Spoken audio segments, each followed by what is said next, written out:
Hello and welcome. I hope that you are all doing well. Thank you so much for joining me today. We are going to talk about my final book for September, Grimm by Sara Elfgren. And I've seen it classified as young adult horror, but you could also classify it as young adult urban fantasy. The story goes along two time frames. So it follows Kasper in the present. He's an 18-year-old who struggles with anxiety and ill health. And 1980, focusing on the formation of a death metal band, which Kasper's father, Håkan, is a founding member. The story takes place in Stockholm, Sweden. Kasper is excited. He has been hired for his dream job, which is especially nice since he has been ill and struggling with anxiety.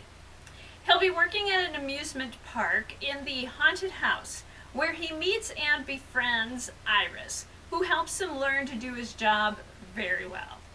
In 1980, Håkan is forming a death metal band that cannot seem to live up to his vision. He meets and befriends Kasper Johansson, who in the future his son Kasper will be named for. Håkan invites Kasper to join the band as their frontman. Once Kasper joins, he and Håkan collaborate and the music is so much better. Kasper adopts the stage name Grimm. Grimm and another friend begin experimenting in darkness and a tragedy occurs. In the present, Kasper is enjoying his job and the friends he's met there. They are all very close and really more like a family. After an incident in the haunted house and a series of dreams about Grimm, Kasper has questions. Who was Grimm and why does he keep appearing in Kasper's dreams? Kasper decides Grimm is reaching out to him for help. Realizing that there's only one way to get answers to the questions he has, he decides to look into Grimm's life. And to do that, he creates a school project about Sweden's death metal bands of the 80s. Kasper interviews the former members of his father's band and others who were involved in the death metal scene. What he discovers, and what his father has forgotten or neglected to tell him, creates an eye-opening experience. This book handles difficult topics, including the desire to fit in and struggles with mental health, realistically and sensitively. Telling the story from the dual perspective results in a story we experience and are a part of instead of being told what happened in the past.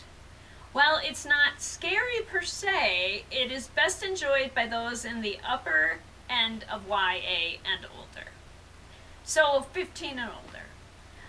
What would be a similar reading experience? And I'm aiming for slightly spooky reads that may or may not involve something from the past. So first up, House of Yesterday by Deborah Zargarpur.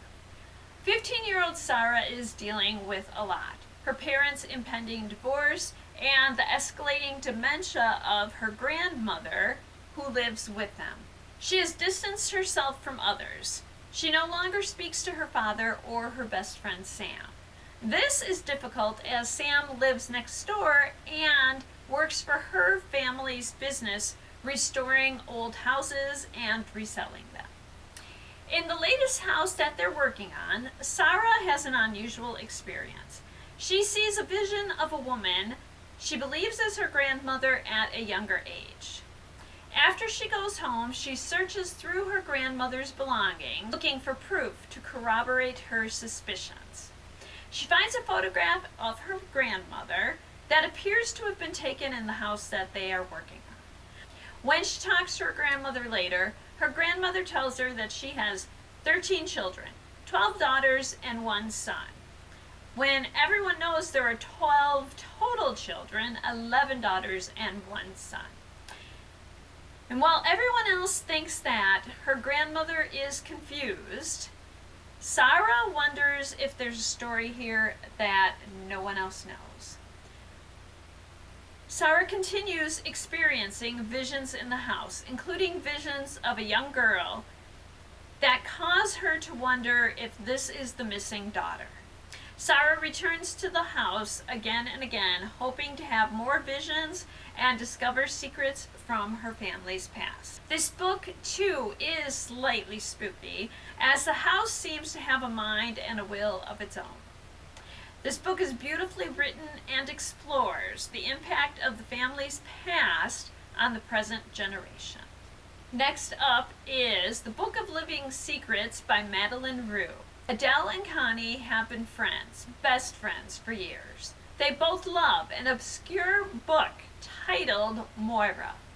Since they cannot reach the book's author, they read the book again and again and again, dreaming of the life they could have if they lived in the world of Moira. When they're invited to enter the world of the book, they really don't think it's going to work.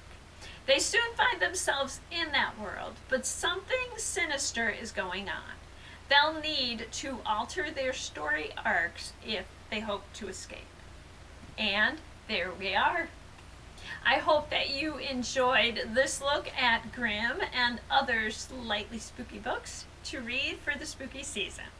I will be back soon when we will learn what I am reading in October.